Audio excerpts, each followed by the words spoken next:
Hello, and welcome to a flip through of Ethereal Shadow Tarot.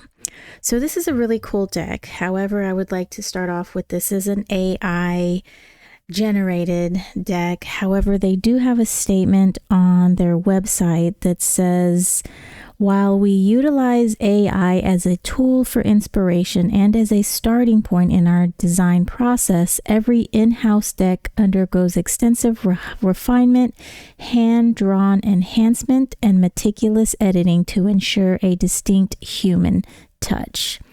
Yet we also recognize the importance of preserving the raw, unfiltered creativity that independent artists bring to the craft.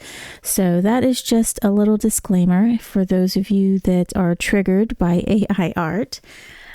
It doesn't bother me. Just like the website says, it's a tool. So I'm sure when things started with digital art, there was a big to-do about that. However, it doesn't bother me, and it's totally a personal thing. So this deck comes in a nice sturdy box. It doesn't have those little hand things, so you kind of have to jiggle it out to get it to come out. But it's just a very pretty box. I think I bought this on eBay. I don't remember if I got a deal on it or anything. And here are the lovely backs. Now this kind of has a sort of a darker leaning style, and I like that. Some might not, and it is a shadow tarot, which will help you dive deep into the depths, deep into those dark crevices that we sometimes don't like to reach. So I feel like this artwork is very on point for a shadow deck, for shadow work, and the art is just beautiful. So we have a nice little guidebook, and it has about a page of the descriptions for the trumps, the majors. We've got an upright, a reversed, and an elemental and astrological meaning to the cards as well. The minor arcana has probably maybe a little under a page, not too much, and very nice paper, very well put together. No illustrations on the inside, but we have the cards, so technically we don't need them. So we will start with the Fool. All right. So you know what? That shadow might bother you. That might bothers me. So I'm going to flip them one by one. All right. Oh, I forgot to show this beautiful edging. We've got a gold gilding here. And I am not using my light box today. I'm using the lights, my peripheral lights, and I'm trying to decide if I want to keep my light box. So, and I think I might because of the shadow. Oh, wrong one. That's the King of Pentacles. That's going to be the last one. All right, here we have the Fool. You know what? I should zoom in a bit for y'all. Let's do that. And I'm just going to flip through these cards really to just so you guys can just really see what they are. I'm not going to do too much description as I would with a walkthrough. And we're just going to look at the beautiful illustrations on this. So I have to zoom in on my computer. I don't have one of those cameras where you can just turn the lens to zoom. So it just takes me a tad bit. All right, so here we go. Here is the Fool. Wow. And one thing I notice about this deck is it's not very RWS. At least the majors are not. Some of the minors are. Here is the Mage, aka the Magician. The Mage is a magician. And you can see that it does feel AI generated. And they also have a Wonderland deck, I think is what it's called, and it's a darker Alice in Wonderland. This is the High Priestess. And see, there's nothing in this card that would let you know that this is the High Priestess. We don't have the moon. We don't have the pillars. So Ooh, I do like how this smoke is forming little, it looks like it's forming maybe some kind of creature right here.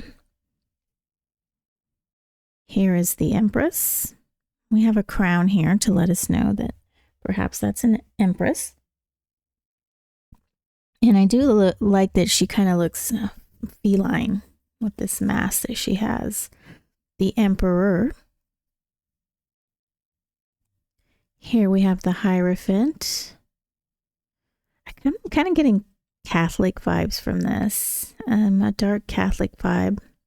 The Lovers. The smoke work is absolutely beautiful to me. I love it. Chariot. Ooh, look at these.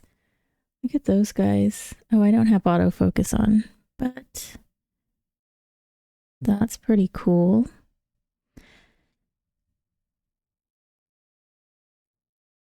Justice. Now, what drew me to this deck is that there's not a lot of RWS nods, especially with the majors.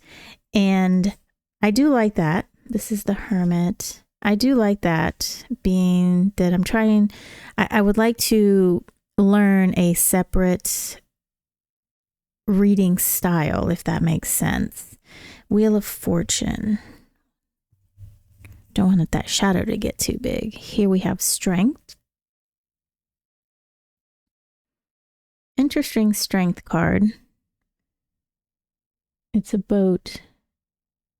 Looks like it's in the clouds instead of water. The Hanged Man. And this isn't even a man. It's like a hung, I don't know. Dried leaves. Oh, this Death. Oh my gosh. So this is what made me want this deck. Death is my favorite card, and I absolutely love the depiction. I like skulls, and I really enjoy working with this energy, the energy of change, transformation. And tropically, I'm a Scorpio sun, Temperance.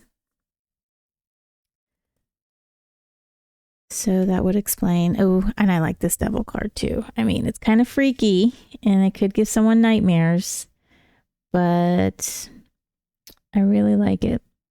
These little things, I don't know if anyone knows of this show that was on, I don't know what network, but it was they had these beings called the Strigoi, and they had these worms that would infect you, and then you would become a Strigoi. And so those worms remind me of that. Tower. Now this is an interesting tower because this tower is not falling down. Okay. It's the Star. The Moon. The Sun. Now the Sun is my least favorite card in all of the decks. And I like this Sun. Judgment. That little baby just throws me off in the RWS deck. The World. And I like this card. I really do. I like the greenery. I mean, this could be like the Tree of Life. Just really cool.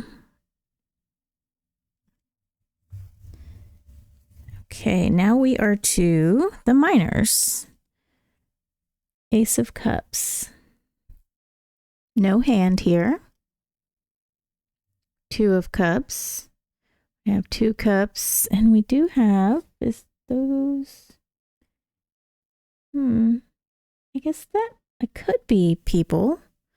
That could be the two people that are generally depicted on the 2 of Cups. 3 of Cups. I only see 1 cup. There are 3 people. 4 of Cups. The Ennui card. In RWS. 5 of Cups. 6. 7.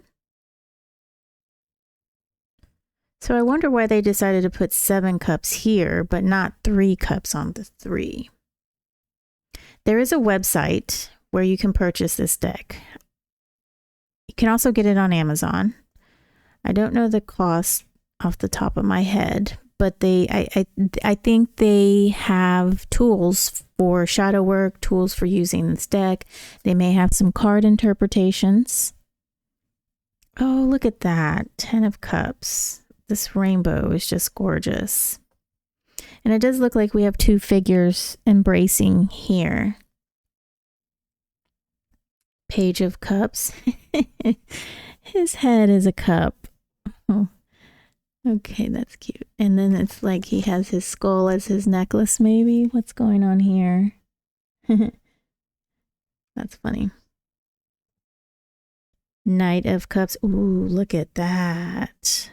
Wow, that's some sort of sea creature, seahorse, maybe? I like that. Queen of Cups. I like this one too. King of Cups. Wow. Wow, that's really cool. Look at these gnarly fingers. Oh, I like this one. That's really nice. Okay, that's the Suit of Cups. Now we're on to the swords. I like that sword. Though it seems like we're missing a hilt. That's interesting. Must be one of those AI things. But they said that they meticulously went over and did the editing and whatnot. 2 of Swords. Interesting that we have 2 figures. But I'm assuming that they're not strictly following RWS. 3 of Swords. We got that heart being pierced. 4 of Swords. I like that. 5 of Swords. So essentially, I mean, since it's not too much RWS leaning, essentially any person can use this and use their own interpretations. If you come from, Thoth or Marseille, it doesn't necessarily, it's not quite a pip deck, but it doesn't have that. The 6, as I'm saying that, I'm pulling the 6 of Swords, and here we are with the boat on a river.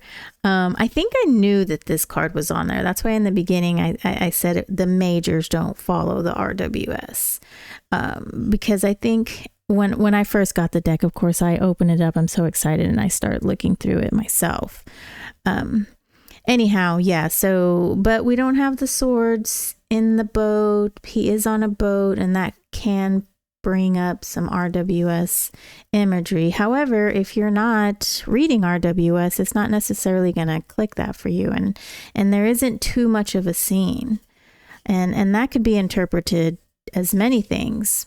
Loneliness, embarking on an adventure, going into this foggy area, going into the depths of your minds, with the 6 of Swords being in a balanced, because 6 is balance, equilibrium. Here we are with the 7, 8. I like that one. 9. Oh, that's cool. It's like a bodice / skeleton. No sword though. No sword. If we didn't have that title, we wouldn't know that that is the 9 of Swords. Ooh, 10 of Swords. That's cool. Then we've got our page. The Knight. Wow. The Queen. And the King. Ooh, that guy kind of gives me the White Walker feeling. King of the White Walkers. Now we're to the Ace of Wands, the wand suit, fire. Two of Wands. That's cool. I love this magma, this glowing here. Three of Wands. Oh, I like that card too. Four. Wow, look at that. That's amazing. That's absolutely gorgeous. Five of Wands. It does look like they're in a quarrel here. Six of Wands. Definitely pippish. Seven of Wands. Eight. Ooh, that's cool. Nine. I like this art. I like the composition, the colors, the darkness. The borders are cool. And you know, a lot of my decks are a little bit more darker leaning. Knight of Wands. Oh, what is that? Sort of creature something made of like brambles. Oh, that's interesting. Definitely don't want to catch that guy out while you're out and about, right? Queen of Wands. Oh man, I really like the kings and queens. And you know, the courts in general, I kind of like. The pages are a little creepy. Ooh, look at that. Ooh, that's nice. This King of Wands is super just, yeah. Now he exudes you know, I will conquer this. I will take care of it. I've got a plan. It will get done. Just, it's those eyes.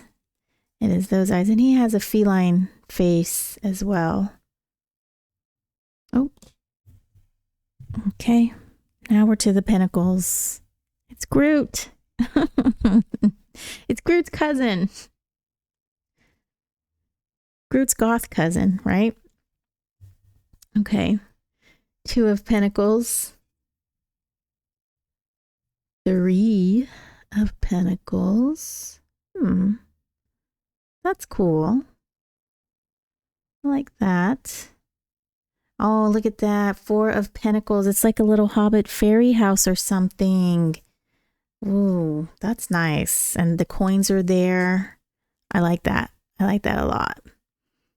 Four of Pentacles. And you know, this is like stability. You know, when I think of the number four, I think of stability and everything's good. It's a nice square.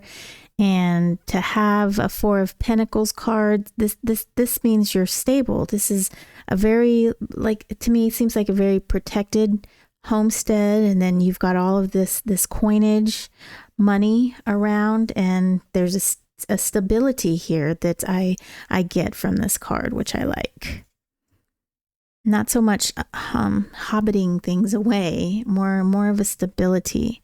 This is the Five of Pentacles. We do have this cold, desolate area, but I do like that. I don't know if this is representative of the pentacle, but that it's being held by this tree. That's pretty cool. Six of Pentacles. Seven. Eight. Ooh, this looks nice.